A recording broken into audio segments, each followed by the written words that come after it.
Salut à tous, merci d'être avec nous pour ce nouveau numéro de À l'affiche.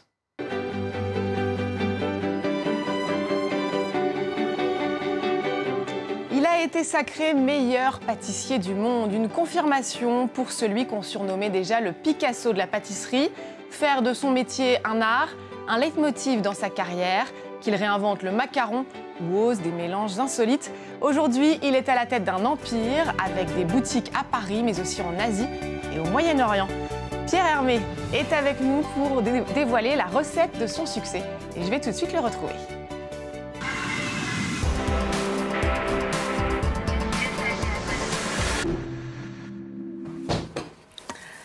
Pierre Hermé, bonjour. Bonjour. Merci beaucoup d'être avec nous. On va commencer, je parlais de recettes du succès. Parlez-nous des ingrédients de la réussite. Les ingrédients de la réussite, c'est la passion, la détermination, l'audace et la créativité. Bon, vous avez mis tout ça en tout cas dans un ouvrage. Vous êtes avec nous pour parler d'un très beau livre. Ça s'appelle tout simplement Chocolat, cette matière que vous aimez tant travailler. Un beau livre de recettes, mais aussi de photos, des magnifiques photos signées Sergio Coimbra. Le lancement de cet ouvrage a été accompagné d'un événement, un lieu éphémère entièrement consacré au chocolat. Je vous propose qu'on commence à se mettre un peu en appétit. On va regarder quelques images.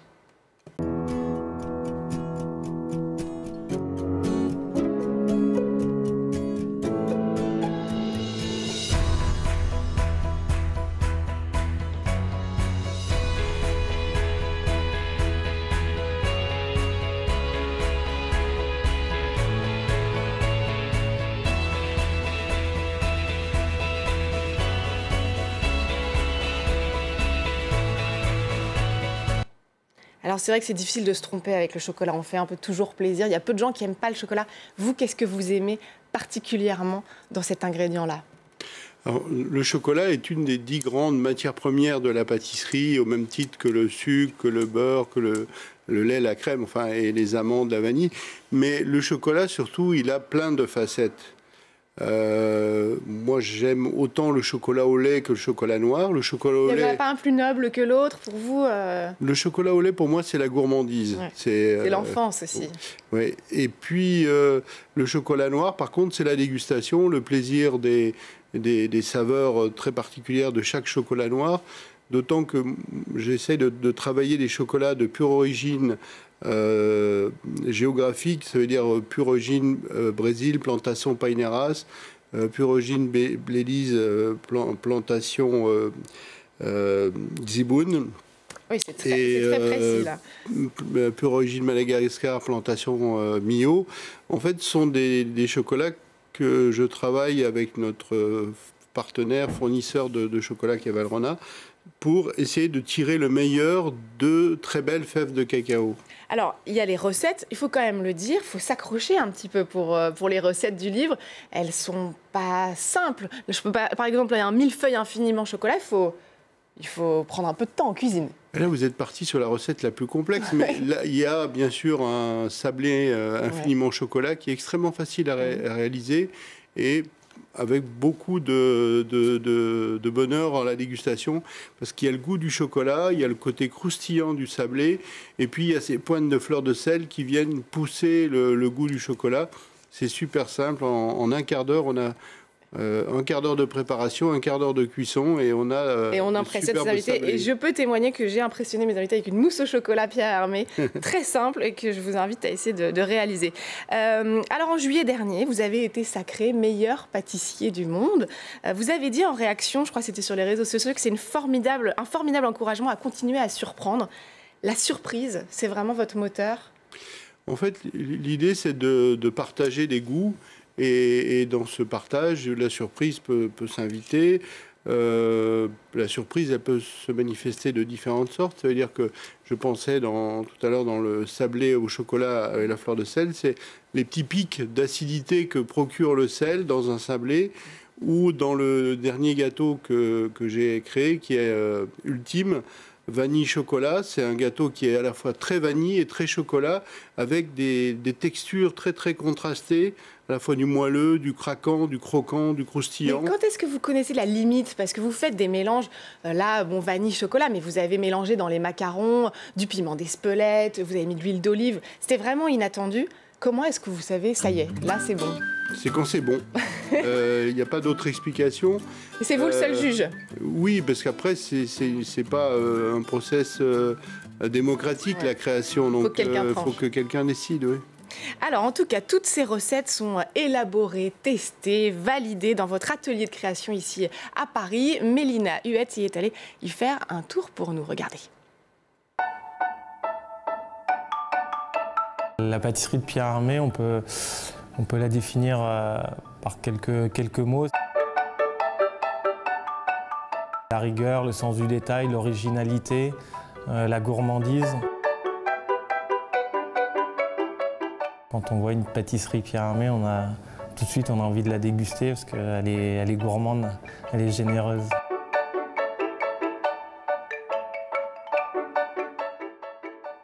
Et voilà ce fameux gâteau ultime mélange de chocolat et de vanille. Pour vous, on l'a compris, on le dit, c'est aussi beau. La pâtisserie est un art avec un grand A. Et d'ailleurs, je crois que ça commence par un dessin. Racontez-nous votre processus de création. Ça commence par une idée que je mûris dans ma tête.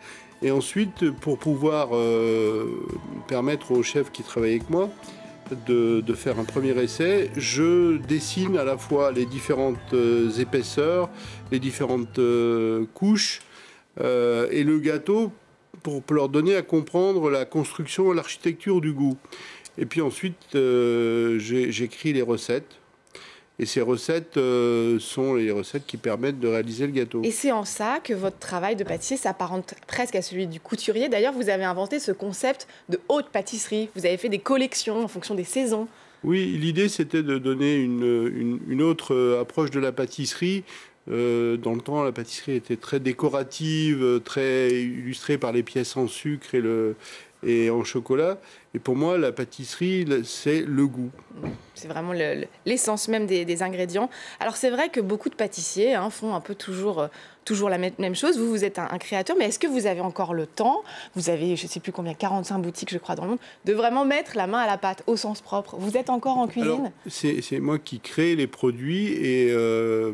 Ensuite, il y a beaucoup de gens qui font les gâteaux au quotidien et mon rôle aussi, c'est de leur permettre... Et ça vous manque pas le contact avec les ingrédients? Non, parce qu'en fait, moi le contact avec les ingrédients, je l'ai dans ma tête et j'arrive à projeter les goûts dans ma tête.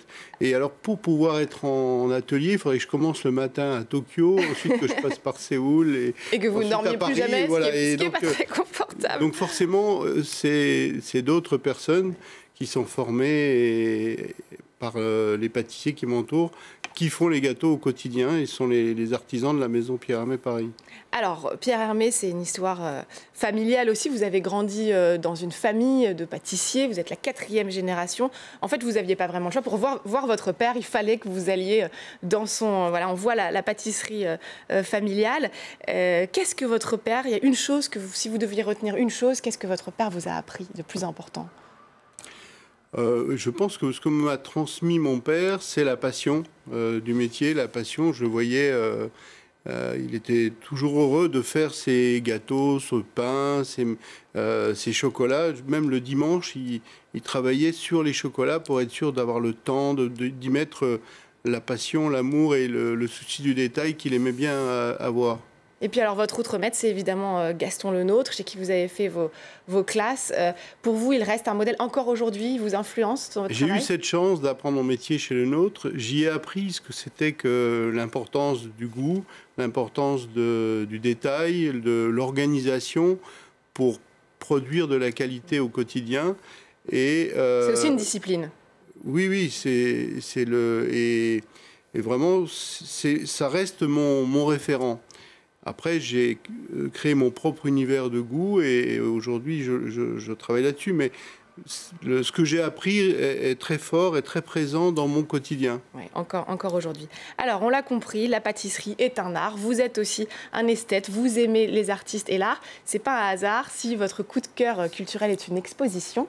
Vous avez choisi de nous parler de Magritte au Centre Pompidou. Pourquoi est-ce que vous avez choisi cette exposition? J'ai eu l'occasion de visiter cette exposition avec le commissaire de l'exposition et c'était une vraie révélation. Je connaissais la peinture et le travail de Magritte, mais cette exposition parle du rapport de Magritte et des philosophes. Et j'ai trouvé cette démarche... et ça vous inspire peut-être une pâtisserie surréaliste? Je ne sais pas, mais en tout cas, la pâtisserie, c'est bien réaliste, en fait. C'est le goût. Ouais, on peut c'est raconter concret, plein d'histoires autour des gâteaux, mais in fine, quand on est face à un gâteau, il faut qu'il soit bon. Bon, on attend le gâteau « Ceci n'est pas une pâtisserie » de Pierre Hermé. Merci en tout cas d'être venu nous parler de pâtisserie, évidemment de ce très bel ouvrage « Chocolat » qui est paru chez Flammarion. Ça donne envie et ça fait saliver. Et merci évidemment à tous de nous avoir suivis. N'oubliez pas de me retrouver sur france24.com ainsi que sur tous nos réseaux sociaux. On se quitte donc sur des images de l'exposition Magritte, la trahison des images, à voir jusqu'au 23 janvier prochain au Centre Pompidou ici à Paris. Je vous laisse découvrir et vous dis à très vite.